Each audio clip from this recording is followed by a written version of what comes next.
प्यारो, यीशु मसीह को ढूंढने की कोशिश करो, उसे खोजने की कोशिश करो, उससे बढ़िया कुछ नहीं है दुनिया में। हालेलुया। कितने लोग मेरे बात को समझ गए?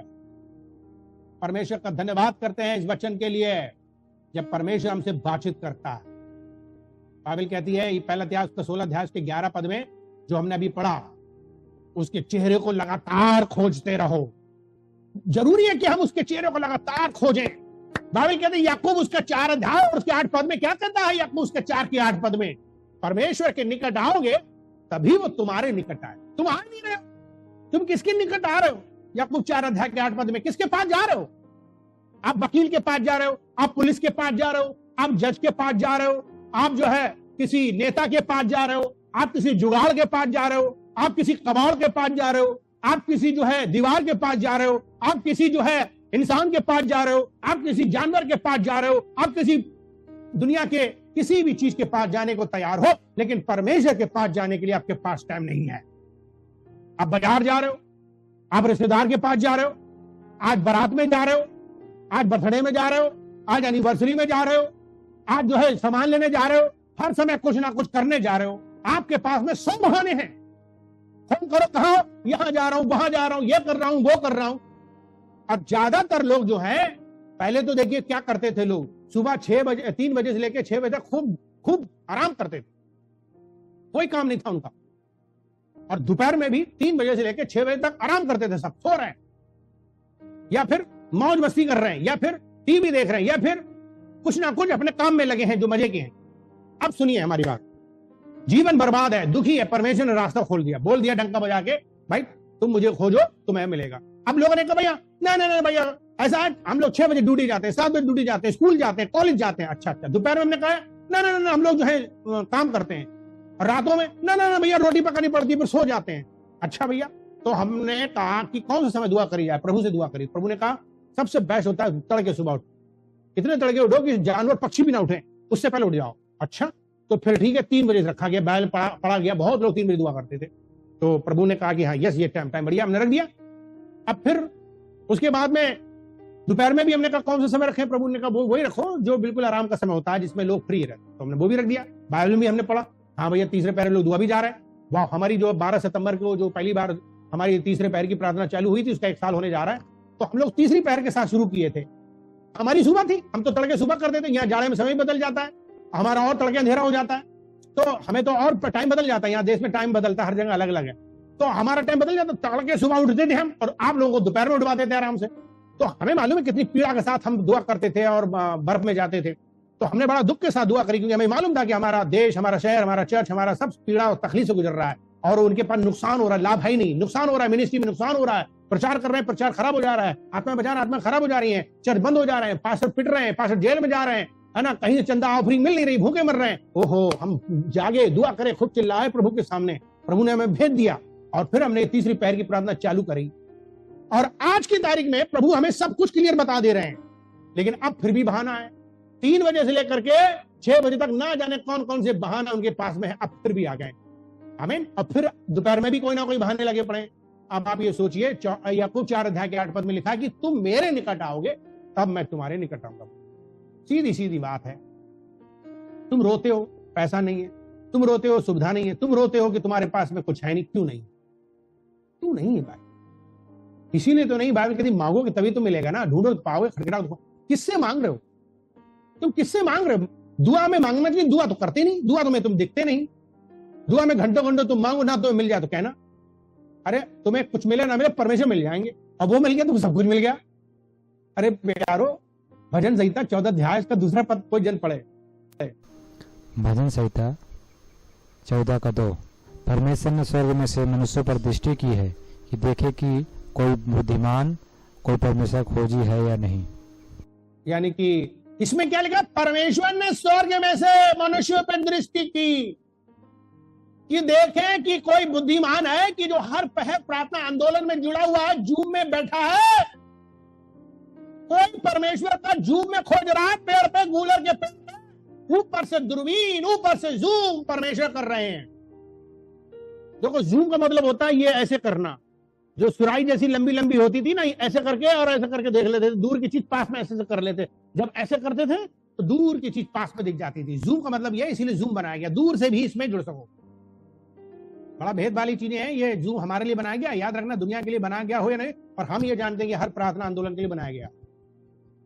परमेश्वर को 2000 साल पहले से पता था, परमेश्वर सृष्टि से पहले से पता था ये जूम में हर प्रार्थना आंदोलन मिनिस्ट्री चलेगी। आज बहुत बड़ा विरोध है, इसका याद रखना। जितने भी लोग विरोध कर रहे हैं वो सिर्फ शैतान से घर से था, इतना याद रखिएगा। जितने लोग भी हर प्रार्थना के आंदोलन को विरोध करते हैं वे सिर्फ शैतान से घर से था, इतना याद रखिएगा। दुष्ट आत्माएं चढ़ी हुई हैं, उनके लिए दुआ करा करो ताकि उनके अंदर दुष्ट आत्मा निकले, उनकी बुद्धि खुले, उनकी आंखें खुले और वो सच्चाई को समझ लें। ये नूह के जमाने की जहाज है, ये जूम जहाज है, जूम जहाज, जिसके अंदर जो आएगा उसी को उद्धार होगा, याद रखिएगा। अगर पास्टर लोग आप गंभीर नहीं हुए तो ठोकर के कारण आप ही हो जाओगे, क्योंकि बाइबल में लिखा हाय उस मनुष्य के लिए जो ठोकर काढ़ो, जिसकी वजह से लोग नरक चलेगा। आज आपको पहरावा पहनना पड़ेगा, बहुत मजबूत होना पड़ेगा, हर घर घर गली गली इस हर प्रार्थना आंदोलन का प्रचार करना पड़ेगा ताकि लोग जुड़ जाएं। ये सबसे बढ़िया सेफ्टी सुरक्षा कार्यक्रम है।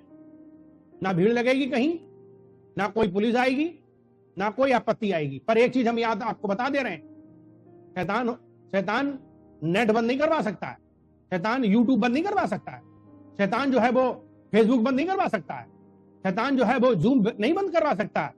याद रखिए, ऑनलाइन जो भी आप कार्यक्रम कभी बंद नहीं करा पाएगा, उसकी कोई मजाल नहीं, कोई ताकत नहीं इस मामले में। पर वो हाँ दुनिया का चट बंद करवा सकता है जो फिजिकली होते हैं। हाँ वो भीड़ को इकट्ठा होने से रुकवा सकते हैं, लेकिन ऑनलाइन वो बंद नहीं करवा सकता है। ये चीजें सचमुच में परमेश्वर के हाथ में है। आपको इससे बढ़िया सुविधा कहीं नहीं मिलेगी।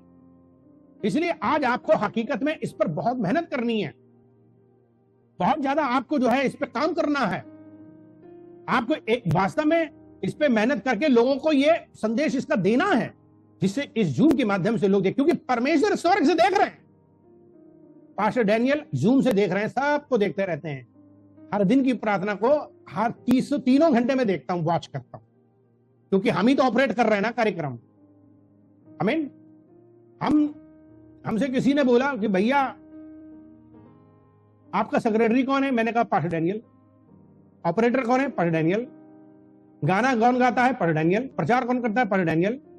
गाड़ी कौन चला रहा है? Pastor Daniel. हर काम करता हूं और हर जगह में हूं। ये मत सोचना मैं इसी वक्त FWAG के अंदर बैठा हुआ हूं और किसी को दिख नहीं रहा हूं, नहीं दिखेगा। और सारी पिक्चर मुझे पता चलती है, सब देखता हूं। याद रखिएगा, बहुत गंभीर बात मैं कह रहा हूं, ये हंसी खेल नहीं है।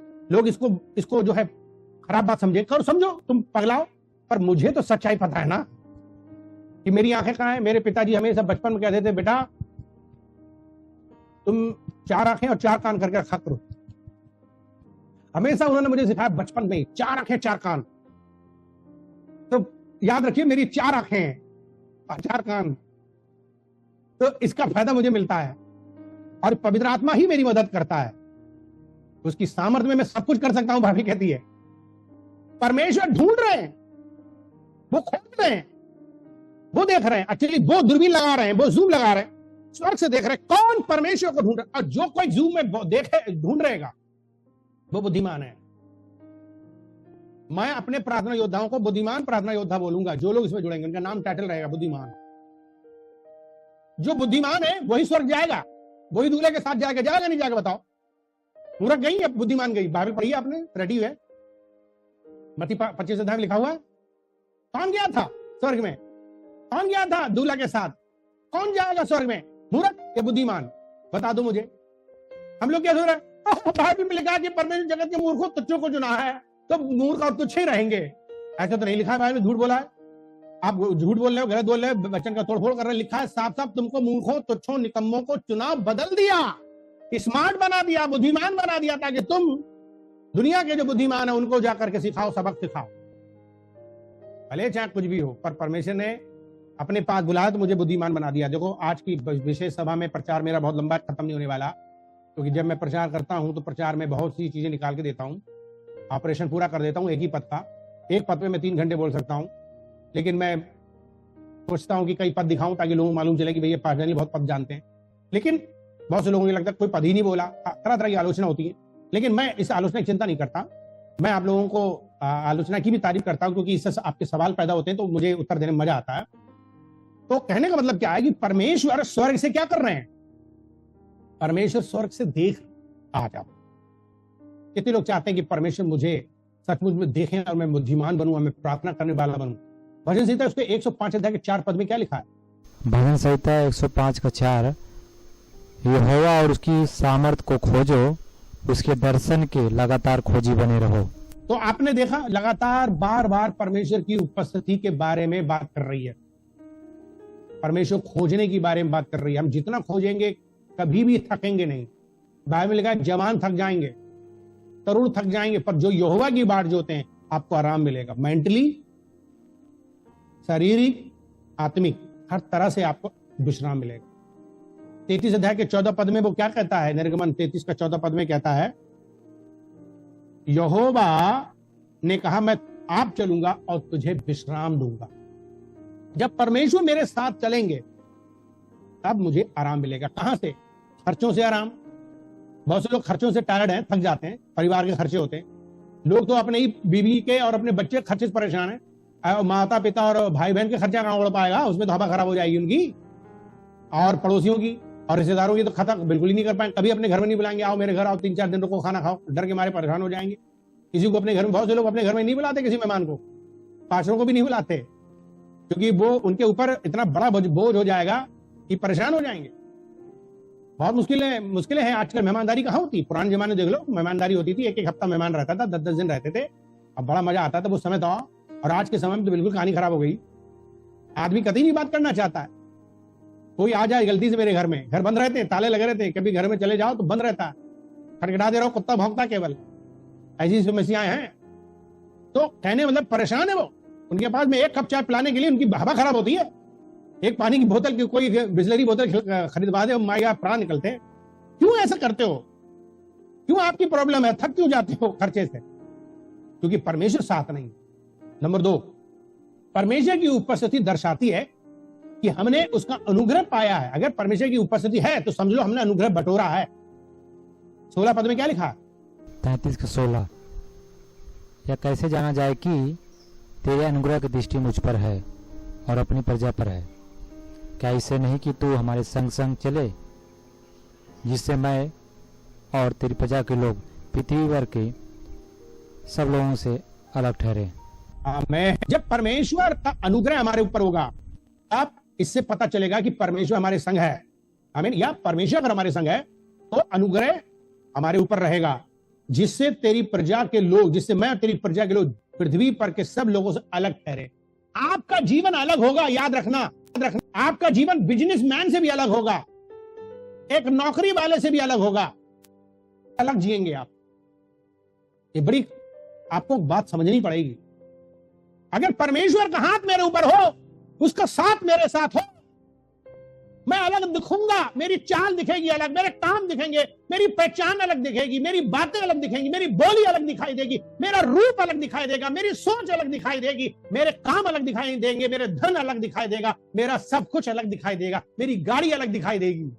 बहुत जरूरी बात है, इस बात को समझने की कोशिश करो। मैं बिल्कुल अलग दिखता था, दिखता हूं, दिखता रहूंगा।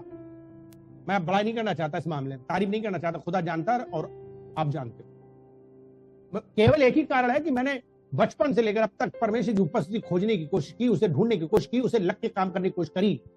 मैंने हमेशा कहा, प्रभु अगर तू मेरे साथ नहीं है तो मैं कुछ नहीं कर सकता। मैं सब कुछ बदलने को तैयार हूं, जगह, दुनिया की चीज, हर चीज बदलने को तैयार हूं। मैं नाम बदलने को तैयार हूं, पद बदलने को तैयार हूं, जगह बदलने को तैयार हूं, मैं सब कुछ छोड़ने को तैयार हूं, पर मुझे तेरी उपस्थिति चाहिए, तेरा अनुग्रह चाहिए। मैं अलग दिखूं, मेरे लोग अलग दिखे, मेरा चर्च अलग दिखे। भाई साहब, मेरा FWAG तक चर्च अलग दिखता है। भारत के अंदर केवल हमारा ही चर्च ऐसा है जो इस तरीके से प्रार्थना करने में फेमस है। क्या अलग चर्च नहीं है हमारा? मूसा क्या कहता है? मैं और मेरी प्रजा के लोग अलग दिखें। प्रेज गॉड, मेरा FWAG चर्च अलग दिखता है, स्मार्ट दिखता है और बहुत ही अलग दिखता है। कितने लोग इस बात के लिए ताली बजा दें?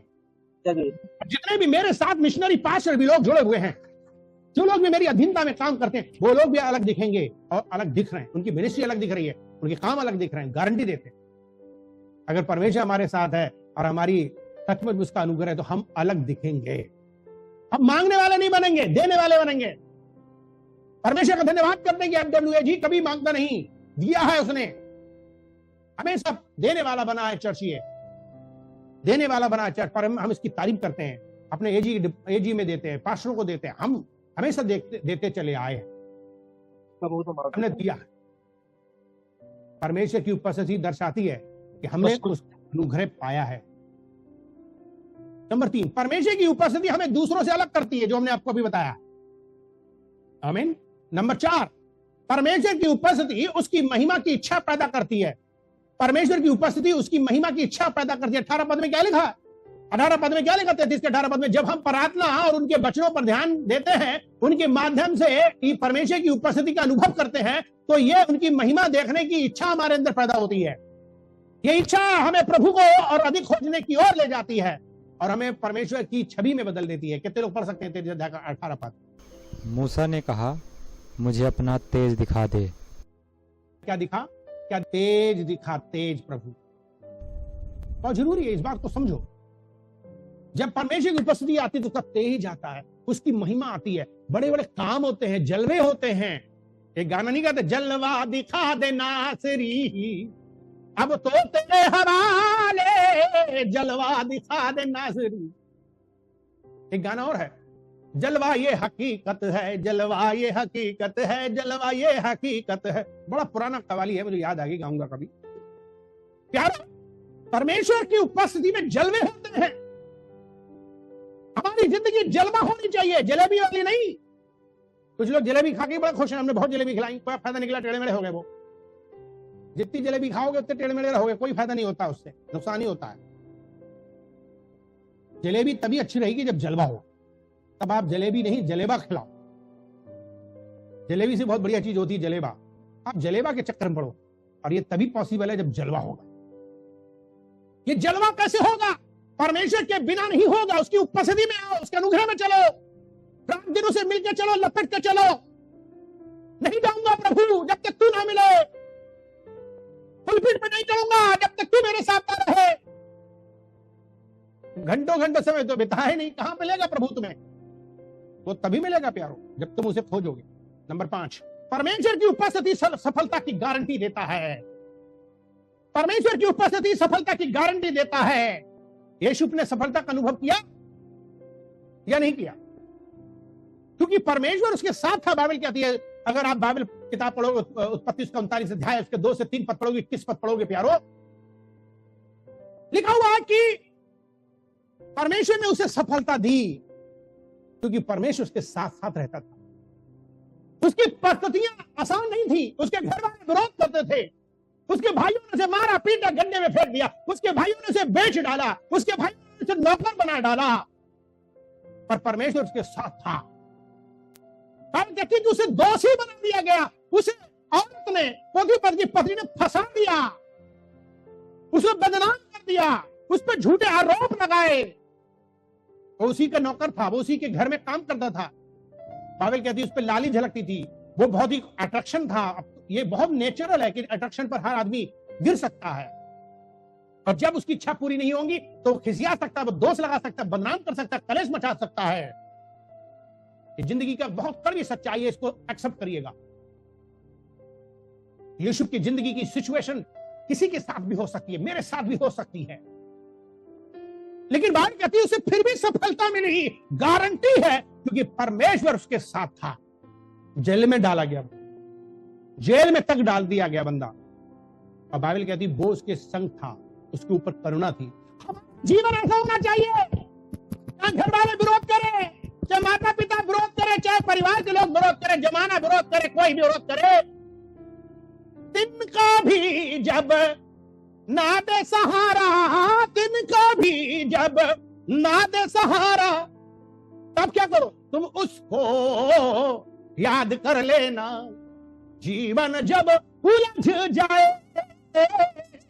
किनारा ना नजर आए। प्यारो, दुनिया आपके खिलाफ हो जाए, समाज आपके खिलाफ हो जाए, परवाह मत करो, परमेश्वर से बढ़कर कोई नहीं है। गारंटी दे देता है, वो सब कुछ बदल देगा, लाइफ को चेंज कर देगा। इंसान की बस की कुछ नहीं है, इंसान देखता रहेगा सिर्फ। नंबर 6, परमेश्वर की उपस्थिति हमें आश्वस्त करती है कि वो हमें कभी नहीं छोड़ेगा, गारंटी देता है।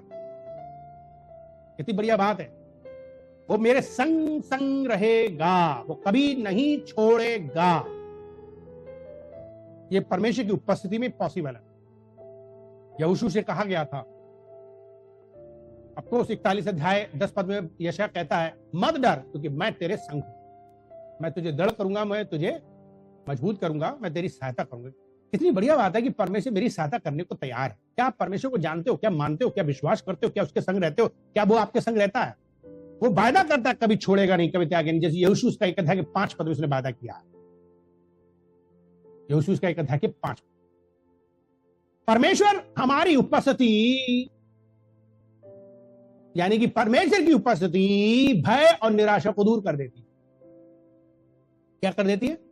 भय भी दूर हो जाएगा, निराशा भी दूर हो जाएगी। कहां? परमेश्वर की उपस्थिति में। आज बहुत से लोग निराश हैं, बहुत लोग हताश हैं, मिनिस्ट्री करूं या ना करूं, मिनिस्ट्री छोड़ दूं, ये कर लूं, वो कर लूं, यहां चला जाऊं, उसके आगे जाऊं, उसके पीछे जाऊं। ये इस चक्कर में आप अपनी जिंदगी बर्बाद करते हो, समय बर्बाद करते हो। लॉस हो चुका है बहुत कुछ। आज क्या बन जाना चाहिए था? आज क्या हो जाना चाहिए था? बाइबल के समय के हिसाब से तुम्हें क्या बन जाना चाहिए था? माला माल हो जाना चाहिए, लाभ ही लाभ होना चाहिए, लेकिन नखून चब रहे हो, भूखे मर रहे हो, सूरों का खाना खा रहे हो। क्यों? मसीह जीवन में आने के बाद, सेवा में आने के बाद क्यों ऐसी जिंदगी है? परमेश्वर से दूर हो, उसके घर से दूर हो, उसकी उपस्थिति से दूर हो। ये बातें बहुत सच्ची हैं, इसको मान लीजिए। मैं विश्वास करता हूं शैतान आपको छोड़ेगा नहीं, ये सब बातें मिटवा देगा, लेकिन काश इन बातों को आप बिल्कुल रट लो। बाइबल कहती है कि परमेश्वर ने यहोशू को अपनी उपस्थिति का आश्वासन देते हुए उसे मजबूत किया और साहसी बनने की आज्ञा दी। उसने कहा ढांढस बांधो, ढांढस बांधो। कभी कभी हमारे भाई प्रकाश निराश होते हैं तो मैं उनको ये वचन देता हूं, ढांढस बांधो, मजबूत हो जाओ। वो कुछ और सोच रहे हैं, परमेश्वर कुछ और बताना चाहता है, हम कुछ और बताना चाहते हैं जो परमेश्वर चाहता है। समझो, हमारे भाई बहुत ही मजबूत आदमी है, देखने से पाशे प्रकाश को शरीर का अट्ठा कट्टा सा है, देखो कितने बड़े मजबूत हैं, हर आदमी डरता है उनसे। और कितनी बढ़िया बात है कि बॉडी भी होना चाहिए, लेकिन बड़े बड़े हमने देखा है मजबूत लोगों को जो शरीर से है भी घबरा जाते, डर जाते। और मूसा भी डर गया, यहोशू भी डर गया, दाऊद भी डर गया, सब डर जाते, हम भी डर जाते हैं। लेकिन हम कैसे ढांढस बांधते हैं? हमारा भय कैसे दूर होता है? निराशा कैसे दूर होगी? इस वचन को याद रख, जैसे मैं मूसा के संग रहा वैसे मैं तेरे संग। वो कहता है कि मत डर, मैं तेरे संग हूं, इधर उधर मत आ, बस मेरी उपस्थिति खोज, मेरी उपस्थिति इतनी खोज, इतनी खोज, इतनी खोज, जब तू चले तो बादल का खंबा चले, जब तू चले तो लोग खड़े हो जाएं, लोग जाने कि ये परमेश्वर की उपस्थिति में बैठ के आया है, कि रात दिन दुआ करता है, मेरी पहचान रात दिन दुआ वाली हो जाए। आपको रोना नहीं पड़ेगा, निराशा नहीं होना पड़ेगा, दुखी नहीं होना पड़ेगा, कंफ्यूज नहीं हो गए। नंबर 8, ईश्वर की उपस्थिति मार्गदर्शन प्रदान करती है। मैं जानता हूं पास्टर प्रकाश या मेरे सारे पास्टर लोग निराश होते हैं। पास्टर डैनियल फिजिकली आपके संग नहीं रहे, केवल आप ही नहीं, मेरा पूरा चर्च ने एक सचमुच में खोया है अपने पास्टर को, जो उनके साथ रहता था, उनके संग राजा था। लेकिन जब वो उनके पास से चला गया, जाहिर सी बात है कि सब निराश हताश होंगे, कमजोर होंगे। लेकिन सोचो, मैं 6 घंटे लगातार जुड़ता हूं सुबह शाम, और बाकी समय पे भी कांटेक्ट करता हूं। आसान नहीं मेरे लिए, रात दिन का चक्कर है। मैं प्यार करता हूं, लगा हूं, डटा हूं, परंतु मैं ये बता रहा हूं कि पास्टर डैनियल की उपस्थिति इतनी इंपॉर्टेंट नहीं है जितनी परमेश्वर की उपस्थिति इंपॉर्टेंट है। मैं अपनी उपस्थिति नहीं दे रहा हूं, मैं बहुत चाहता हूं कि कम दिखूं, परमेश्वर ज्यादा दिखे। मैं ये चाहता हूं लोग परमेश्वर ढूंढे, परमेश्वर खोजें। मुझे मालूम है जब मैं दिखता हूं तो ज्यादा लोग दिखते, मैं नहीं दिखूंगा कम दिखेंगे। यही दुर्भाग्य है। काश लोग ये समझ जाएं कि जूम में परमेश्वर जुड़ा हुआ है, परमेश्वर देख रहे हैं, परमेश्वर बोल रहे हैं। सोचो थोड़ी देर के लिए, किसी मनुष्य की वजह से आप प्रार्थना में नहीं जुड़ो, परमेश्वर की वजह से जुड़ो, उससे प्यार करो। जब वो चीज आ जाएगी, जिंदगी बदल जाएगी। परमेश्वर की उपस्थिति मार्गदर्शन प्रदान करेगी। रेगिस्तान में इस्राएलियों की यात्रा के दौरान परमेश्वर की उपस्थिति दिन में बादल के खंभे और रात में आग के खंभे के रूप में प्रकट होती थी। इस उपस्थिति ने उनका मार्गदर्शन किया, चाहे कितनी भी मरुस्थल भूमि की ना हो, रेगिस्तान की ना हो, चाहे कितनी गर्मी हो, जाड़े हो, बरसात हो, दुश्मन हो, कुछ भी हो जाए, लाख समुद्र आ जाए, परमेश्वर रास्ता खोल के दिखा देंगे तुम्हारे लिए। इस उपस्थिति ने उनकी जिंदगी बदल डाली। हमारा परमेश्वर हमारी मदद कर रहा है, करेगा, वायदा है उसका। परमेश्वर की आज्ञा है। नंबर 9, परमेश्वर की सर्वव्यापकता शांत बना देती है, यानी ओमनी प्रेजेंस शांत बना देती है और चेतावनी के रूप में काम करती है। ये जानना जरूरी है कि ईश्वर हर जगह, प्रभु हर जगह, वो हमें तसल्ली देता है, वो हमें शांति देता है, इसलिए चेतावनी के रूप में भी काम करता है। हम उसकी उपस्थिति में छिप नहीं सकते। हम अपने कार्यों के प्रति सचेत रहना चाहिए, कैसे कर रहे हैं। हमारे सबसे अंधकार में क्षणों में ईश्वर हमें देखता है। जब अंधकार में फंसे होते हैं, अंधकार के काम करते हैं, तब भी हमें देखता है। और हम उसमें भी जब परमेश्वर को ढूंढते हैं और सच्चा जीवन जीने की प्रयास करते हैं, वो हमसे खुश हो जाता है। हमें ऐसा जीवन जीना चाहिए प्यारो। नंबर 10, हम परमेश्वर की उपस्थिति में सुरक्षित हैं। 100% गारंटी है कि अगर आप परमेश्वर की उपस्थिति में हो तो सुरक्षा की गारंटी है। चाहे कितनी भी बुरी परिस्थितियां क्यों ना आ जाए, आंधी तूफान क्यों ना आ जाए, चाहे नाव कितनी भी डगमग बोले, चाहे आंधी तूफान कितना भी आ जाए, यीशु मसीह संग है, कुछ नहीं होगा, आपका नुकसान नहीं होगा। उसकी उपस्थिति में आराम ही आराम मिलेगा। 11 बात, इमानुएल, परमेश्वर हमारे साथ है। जब वो हमारे साथ है, बाइबल कहती है अंत, जगत के अंत तक वो हमारे साथ रहेगा। नंबर 12, पवित्र आत्मा का वास, वो हमारे पवित्र आत्मा के द्वारा हमारे जिंदगी में रहते हैं। अगर हम उसे ढूंढेंगे तो पवित्र आत्मा हमें मिलेगा। जब हम उसे याद करेंगे, परमेश्वर मिलेगा। हम प्रार्थना भजन कीर्तन करेंगे, पवित्र आत्मा हमारे संग रहेगा, वो हमें तसल्ली देगा, वो हमारी मार्गदर्शन करेंगे। जैसे यूहन्ना का 14 अध्याय 16 से 18 पद में लिखा है, जब ये वाले थे तो उन्होंने कहा अपने चेलों से, वो तुम्हारी अगुवाई करेगा, वो तुम्हारी सहायता करेगा, वो तुम्हें सच्चाई बताएगा। नंबर 13, मैं अगली बार बताऊंगा और यहीं पे समाप्त करता हूं। मसीह होने के नाते हम अपने जीवन में ईश्वर की उपस्थिति पाकर अविश्वसनीय रूप से धन है। क्या हम उनके आश्वासन में आराम पा सकते हैं, यानी कि उनकी उपस्थिति में, उनके वायदे और दावे में, और इस तरह से जीने का प्रयास कर सकते हैं जो उनकी उपस्थिति को दर्शाता हो। आइए हम परमेश्वर की उपस्थिति से मिलने वाले आशीष को अपनाएं और इसे मसीह जीवन में हम वास्तव में लागू करें। यीशु मसीह की इच्छा पूरी करें, उसे ढूंढे, उसे खोजे, उसके संग चले। आपको कोई नुकसान नहीं होगा। सुबह 3 बजे से लेकर 6 बजे तक बैठोगे, अरे भाई 2 ही घंटे बैठ जाओ, 1 ही घंटे बैठ के दिखा दो, लेकिन बैठो, डेली जुड़ो। मेरे कितने मेंबर हैं जो नहीं जुड़ते हैं, उनकी बर्थडे एनिवर्सरी हम डेली मना रहे हैं, लेकिन हम उनको चेक करते हैं, वो लोग जुड़ते नहीं। कितनी गलत बात। चर्च के अंदर सब आ रहे हैं लेकिन जूम में नहीं जुड़ रहे हैं। आप जुड़िए, सुबह जुड़िए, दोपहर में जुड़िए, परमेश्वर आपको बड़ी आशीष देंगे। हर प्रार्थना आंदोलन को हल्का मत लीजिए, ये आखिरी वार्निंग है, परमेश्वर आपको दे रहे हैं, इसको इस्तेमाल कीजिए। परमेश्वर आपको बड़ी आशीष दे। आओ मन भराएं, खड़े हो जाए अपने स्थानों पे, हाथों को खड़ा करें और सचमुच में तैयारी कर ले अपनी जिंदगी की। आपको परमेश्वर बड़ी आशीष देंगे। आओ, हृदय को तैयार करो।